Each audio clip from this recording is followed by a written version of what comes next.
Bom, dando início, então, à nossa primeira aula, aqui a gente vai discutir um pouco mais sobre por que operar os mercados externos, né?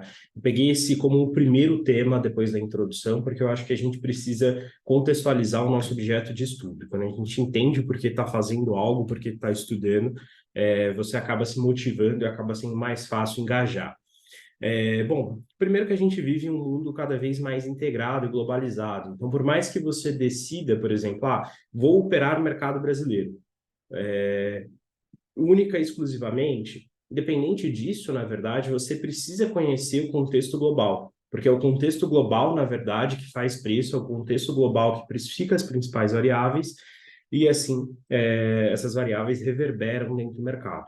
Então, independente da sua escolha de mandar ordens, eu acho que no fundo a escolha é essa, né? De enviar ordens em apenas o mercado local ou no mercado internacional, a ideia que a gente tem é que cada vez mais os investidores são globais e precisam dominar teses globais, mesmo para investir a nível local. Afinal de contas, está tudo muito interligado. No intercâmbio de não só de pessoas, né, mas de moedas principalmente. E a grande vantagem, né, porque se você parte desse pressuposto que o tempo inteiro você está dialogando com o externo, é, aí a grande vantagem, na verdade, no mercado externo é o seguinte: você acessa mercados em estágios de maturação diferentes do nosso. Mercados que têm produtos muito diferentes, que têm produtos mais líquidos, que têm mais opções e que, por vezes, na verdade, são mercados mais líquidos. E por terem maior liquidez, normalmente você consegue, inclusive, utilizar instrumentos que aqui no Brasil são um pouco difíceis, como, por exemplo, o próprio uso de opções, que é um dos ativos que a gente vai comentar posteriormente.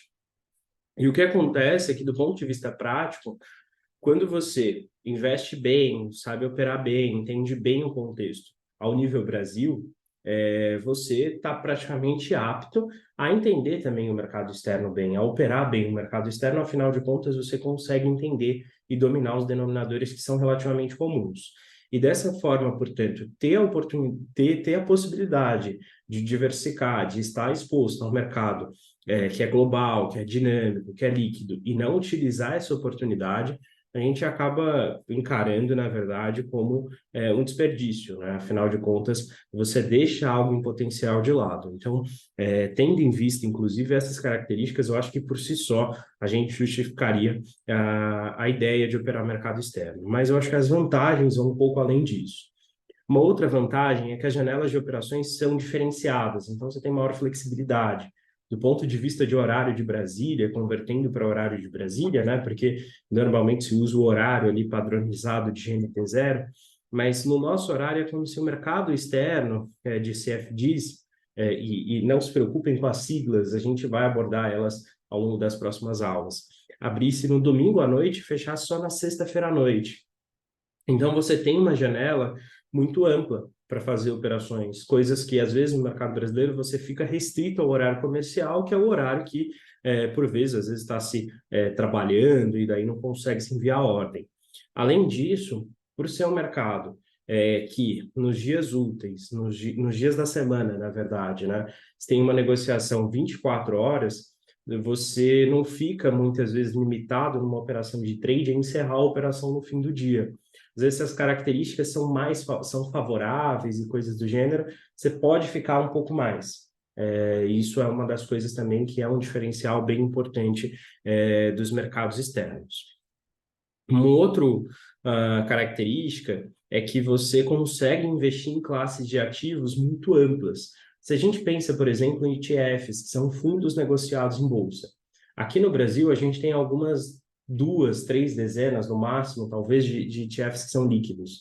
Nos Estados Unidos, a gente tem milhares de ETFs que são líquidos sobre as mais diferentes teses. Então, por exemplo, se amanhã eu estudar um elemento natural X, urânio, e achar que faz sentido ter exposição a isso, aqui no Brasil dificilmente eu vou encontrar um ETF que liste empresas desse segmento. No mercado externo, no mercado americano, com a relativa facilidade eu vou encontrar esse tipo de coisa. Então, sem sombra de dúvidas, é um diferencial importante a ser explorado.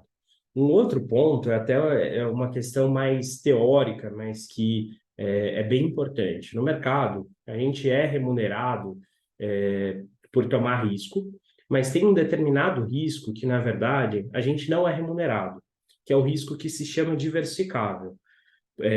Você não é remunerado por concentrar, por exemplo, todo o seu patrimônio em um único ativo, porque você poderia eliminar isso comprando outros ativos. Essa questão de remunerado, não remunerado, é uma discussão mais teórica, mas é que quando você vai estudar, você vê que realmente, se você corre esse risco, é como se não se compensasse de maneira nenhuma. E quando você tem acesso ao mercado externo, você tem, portanto, um leque maior de ativos para diversificar. E assim, portanto, deixar seu portfólio mais resiliente, mais equilibrado, até porque os diferentes países vivem realidades macroeconômicas diferentes.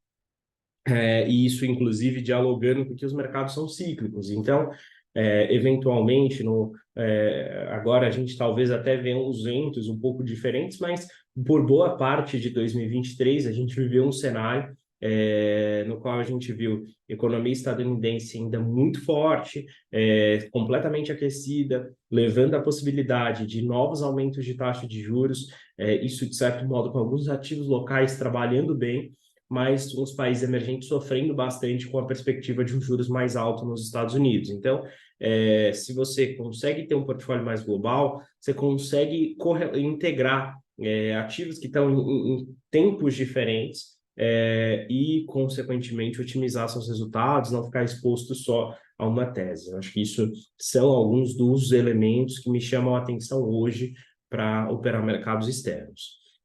Bom, acho que aqui, portanto, são alguns tópicos, evidentemente tem muitos outros. Alguns desses tópicos a gente vai abordar dentro das nossas discussões, mas só para contextualizar qual que é a vantagem de se operar no mercado externo. Muito obrigado e até o próximo tema.